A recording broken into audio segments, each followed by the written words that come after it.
No, Dani, tú no metes tus dedos.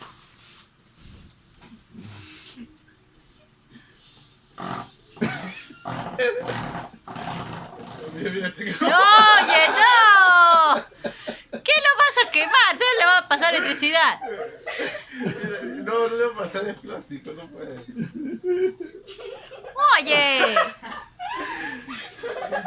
Mira, más lo detiene. Tiene miedo.